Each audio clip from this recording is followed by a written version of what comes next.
Uma estrada de ferro que desapropriou milhares de pessoas, né? Morreu milhares de pessoas e hoje está aí desativada, não está servindo para nada. Você não pode ocupar as casas que estão, né, na beira da linha, estações, né, estão apodrecendo. E o que aconteceu? O caboclo morreu, né? Os americanos sobreviveram. E o que aconteceu? E a estrada de ferro está aí, né, parada, não servindo para nada. E nós, caboclos, estamos aqui ainda sofrendo aquilo que aconteceu no passado.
A estrada de ferro foi um desastre econômico, né? Porque ela era antieconômica do início ao fim, né? O traçado dela foi muito serpenteado. Isso fazia com que uma locomotiva não pudesse carregar uma grande composição. Mas quem fez o traçado não foi o governo, foi a companhia. E a companhia evitou fazer uma estrada muito reta, que ela seria até economicamente mais viável, né? Mas teria que demandar várias obras de arte, mais aterramentos, mais túneis. Então a obra civil seria mais cara, né? Mas seria uma estrada que duraria até hoje, ou mais até, né? Se fosse feita pelas boas normas de engenharia, que já eram conhecidas naquele tempo, né? Então aqui, o que prevaleceu foi realmente o interesse especulativo imobiliário da companhia sobre as terras. 15 quilômetros para cada lado da estrada de ferro, se imagine o quanto foi usado para tirar madeira, tirar cerne, araucária. Hoje você vê poucas araucárias por aqui, por quê? Porque a Lambert cerrou milhões e milhões, né, de árvores de araucárias, de cedro, de embuia. Então, para você entrar nesses matos hoje, para você encontrar embuia é muito difícil. Mas se você olhar por outro lado, o pinus americanos está aí, né? Que é hoje um meio de sobrevivência também de muitas pessoas, mas depois da Lumber veio o pinus.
Eu faz uns 10 anos, 12 anos. Fui aprendendo aí a trabalhar com pinos. O pinus é prático de trabalhar com, é bem fácil. O eucalipto é mais problemático, tem a adubação, né? É mais pesado daí.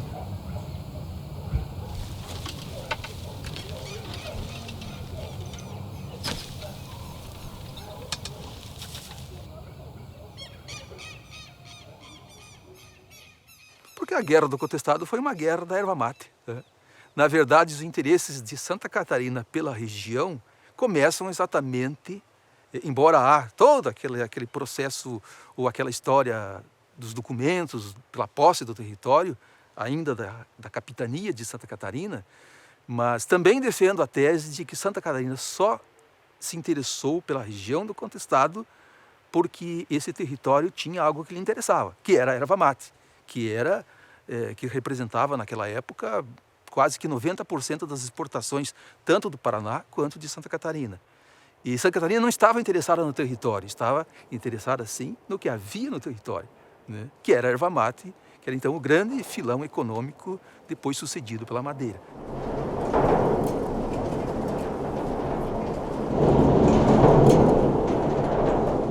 Na verdade, a nossa cidade tinha o nome de Ouro Verde, por causa da erva mate, porque a erva tinha um valor louco, né? O pessoal foi se acostumando, porque na verdade quem fazia erva mate foi o índio, né? Foi os primeiros, né? E ali o pessoal foi acostumando, e aprendendo, e fazendo, né? Bem como é que antes também, não cheguei a conhecer os índios, né? Mas o que falo é isso aí, né? Mas ela é a cultura natural do Brasil. Nem no Brasil inteiro, onde é clima quente, não dá erva mate, né? Pode ver, onde tem pinheiro brasileiro, tem erva mate. Onde não tem erva mate. Quase todos tomam o chimarrão. O chimarrão que, de certa forma, foi transmitido enquanto uma bebida para os caboclos que aqui viveram, a partir, evidentemente, de escravos que fugiram para cá, de sobreviventes das grandes guerras que o Brasil se envolveu ao longo da história, como depois pelos colonizadores europeus. Ou seja, o cara vem da Ucrânia, da Polônia, ele nunca tomou chimarrão. Ele está tomando uma bebida cabocla do território do Contestado.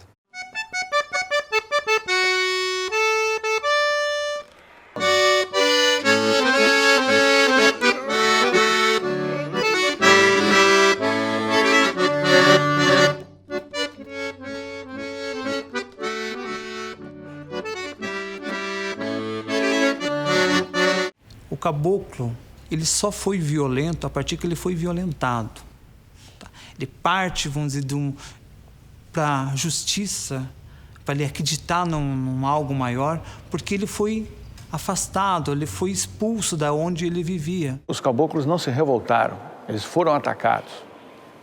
Assim, se a gente for ver a guerra no seu contexto, em diferentes momentos, eles só queriam viver em comunidade, mas que na época foi sentido, né, pelo poder local, principalmente dos grandes fazendeiros e dos grandes coronéis, como uma forma de desestabilização, como um fanatismo, como um perigo.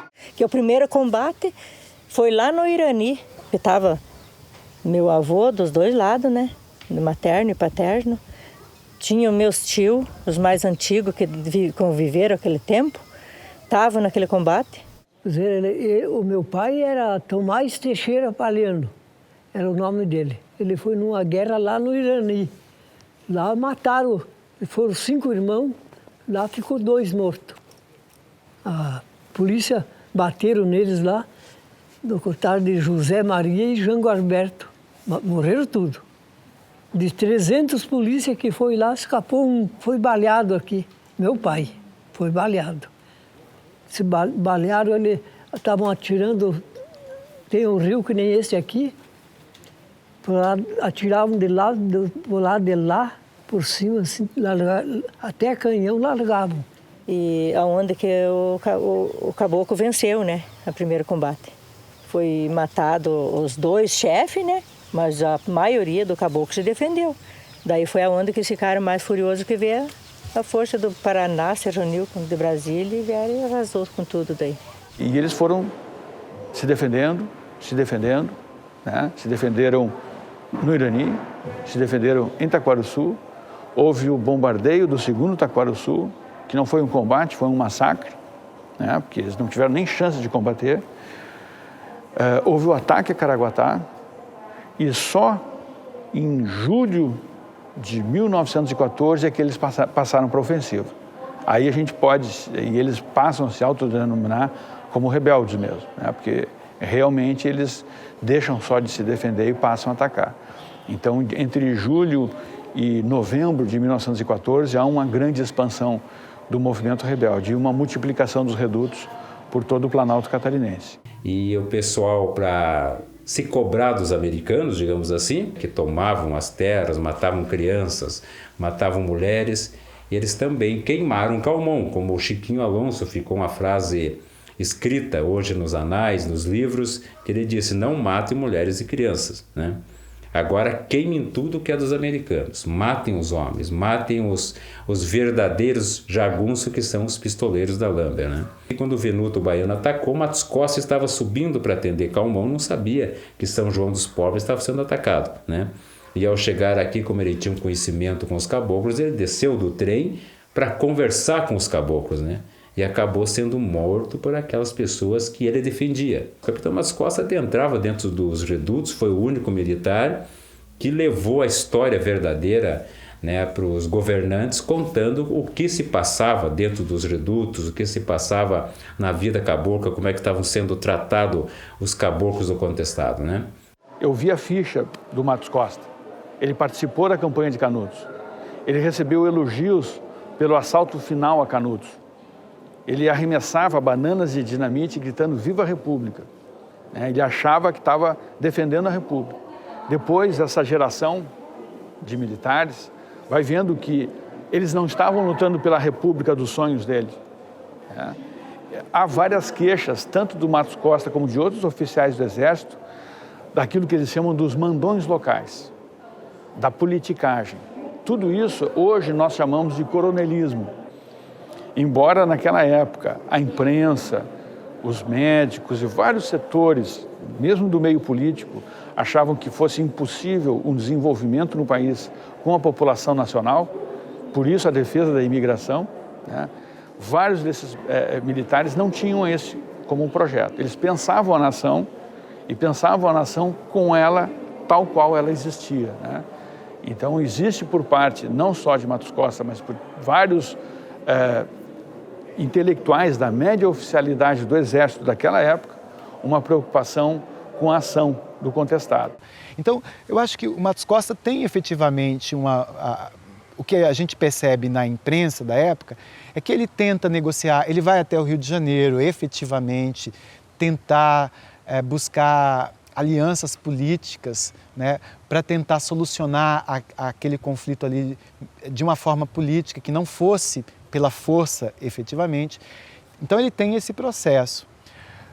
Só que a morte dele, quando ele morre, ele é assassinado, né, no combate, ele morre em combate, isso vai despertar um discurso de fúria da imprensa e de fúria de uns militares que defendiam que não se devia negociar, que não se devia levar em consideração os problemas sociais ali da região, e aí eles vão usar isso, eles vão usar a morte do Matos Costa como um elemento para vingar e para forçar o governo brasileiro a dar uma solução militarista para a questão e não uma solução política. A gente tem um relatório do Fernando Setembrino de Carvalho, que é o general que comanda a guerra na sua fase, né, mais radical, mais importante. E nesse relatório o Setembrino especifica claramente lá um número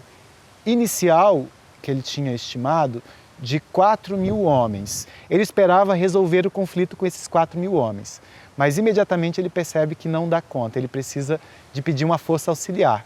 São mais 2.000 homens. Então, em termos de efetivo do Exército, são 6.000 homens oficialmente declarados, mais 2.000 jagunços contratados como força auxiliar. Jagunços que eram homens dos coronéis da região, né, que foram pagos com dinheiro do Exército, que são vaquianos, né, e ao mesmo tempo dava a esses vaquianos também toda a tecnologia bélica do Exército brasileiro era disponível para esses homens. O João Maria é uma liderança ausente, né? Porque o João Maria não aparece durante a guerra, mas todos os devotos de João Maria estavam presentes nos redutos.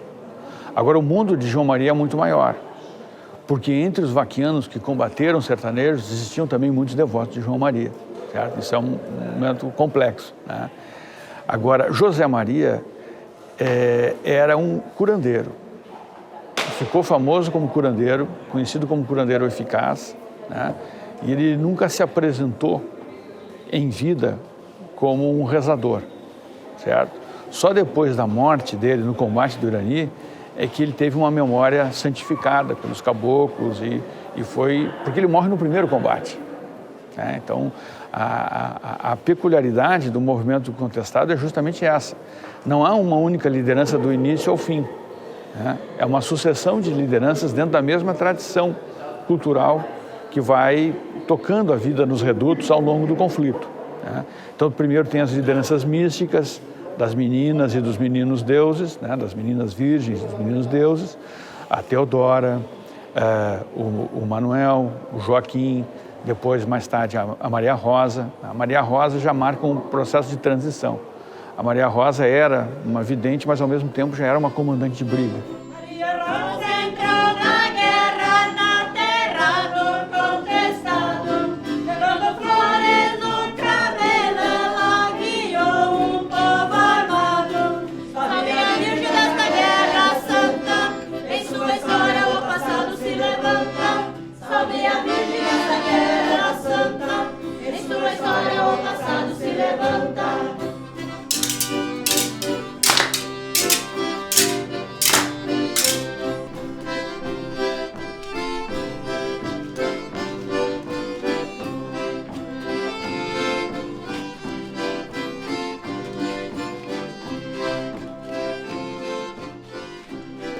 Ela comandava diretamente. Ela não precisava da interpretação dos mais velhos, né? Ela tinha o comando direto, né?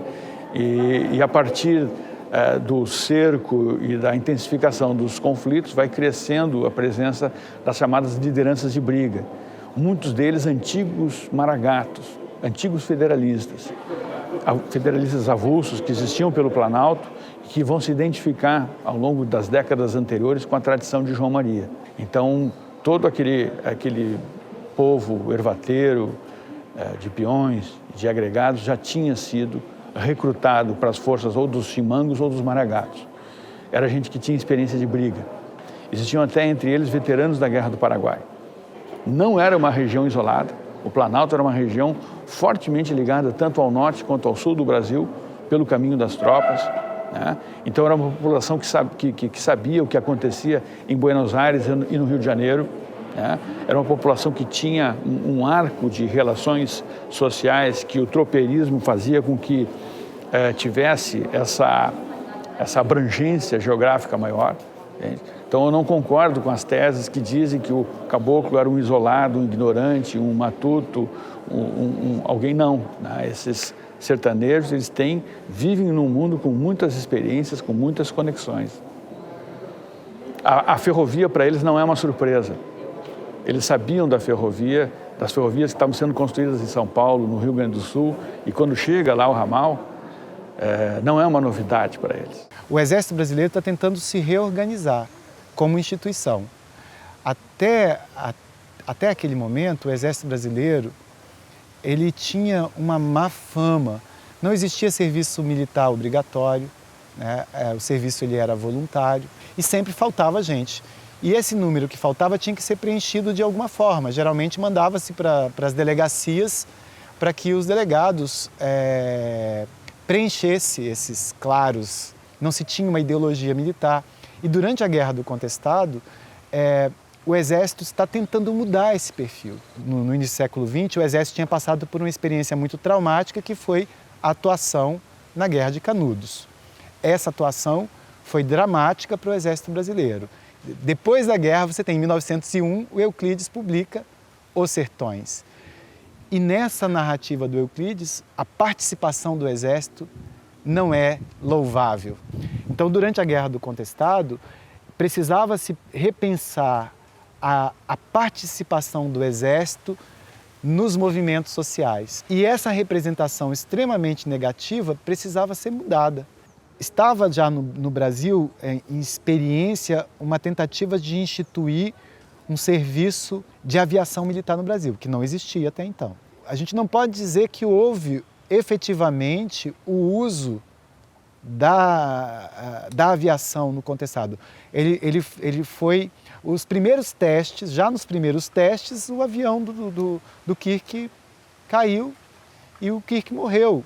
E com a morte do único oficial do Exército, né, preparado para isso, teve que abortar todo o projeto.